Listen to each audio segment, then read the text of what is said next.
Chào các em, hôm nay chúng ta sang chương số 6 tốc độ phản ứng hóa học. Bài số 15, phương trình tốc độ phản ứng và hằng số tốc độ phản ứng. Một phản ứng xảy ra nhanh hay chậm như vậy thì mình muốn đánh giá cái mức độ thì mình sẽ dựa vào đại lượng nào?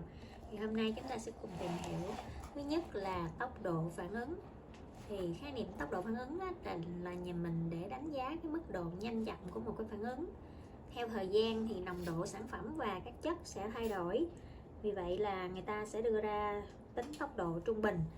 Ngoài ra còn có tốc độ tức thời của phản ứng, tức là tại một cái thời điểm nào đó. Chúng ta cùng quan sát cái hình 15.1 nha. Hình 15.1. Đồ thị biểu diễn sự thay đổi nồng độ chất phản ứng màu tím và sản phẩm màu xanh theo thời gian. Thì mình thấy cái màu xanh là nó tăng dần, còn cái sản phẩm là nó giảm dần theo thời gian. Vậy muốn tính tốc độ trung bình của phản ứng hóa học thì mình sẽ sử dụng cái công thức nào? Thì lấy ví dụ như ở đây mình có cái phương trình này Mg cộng 2HCl MgCl2 cộng H2. Thì người ta thấy sau 40 giây thì nồng độ HCl giảm từ 0,8 m về còn là 0,6 m thôi. Vậy muốn tính tốc độ trung bình phản ứng theo nồng độ HCl trong 40 giây thì làm sao? Rồi, chúng ta muốn tính tốc độ trung bình của phản ứng trong 40 giây thì chúng ta sẽ tính thứ nhất là biến thiên cái thời gian là 40 giây. Rồi biến thiên nồng độ là lấy cái nồng độ là lúc sau trừ nồng độ lúc đầu, thì chúng ta có là nồng độ nó bị giảm mất là trừ 0,2 m. Để cho cái tốc độ nó mang giá trị là dương thì chúng ta phải để dấu trừ ở trước. Nếu chất chúng ta đang tính theo cái chất phản ứng thì chúng ta nhớ là để trừ 1 phần nồng độ, 1 phần hệ số cân bằng. Ví dụ như HCl thì hệ số cân bằng là 2 thì chúng ta có trừ 1/2. 2 này là hệ số cân bằng của HCl. Rồi chúng ta để ở trên là nồng độ, biến thiên nồng độ, ở dưới là biến thiên thời gian, rồi chúng ta ra được là đơn vị là m, tức là nồng độ theo giây, biến đổi theo giây. Thì gọi là tốc độ trung bình của phản ứng trong 40 giây là được tính như vậy. Vậy tóm lại, tốc độ phản ứng là cho biết cái gì? Là đại lượng đặc trưng cho sự biến thiên nồng độ của một trong các chất phản ứng hoặc sản phẩm phản ứng trong một cái đơn vị thời gian. Và chúng ta quy ước tốc độ phản ứng ký hiệu là V thường ha. Có đơn vị là đơn vị nồng độ trên đơn vị thời gian.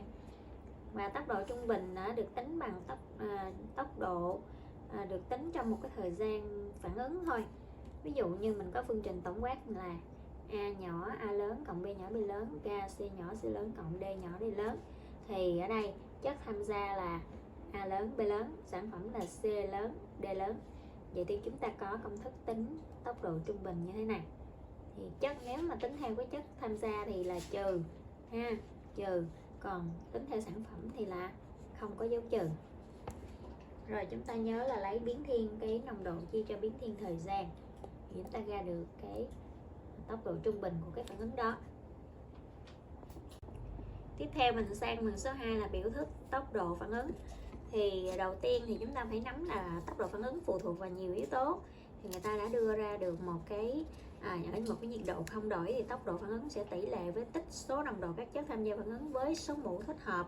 Ví dụ như mình xét cái ví dụ 2 nè, thì mình có nè, tốc độ phản ứng sẽ bằng là một cái hằng số nhân cho nồng độ của CO là mũ 2 là hệ số cân bằng ha, nhân cho nồng độ của C của O2 đó.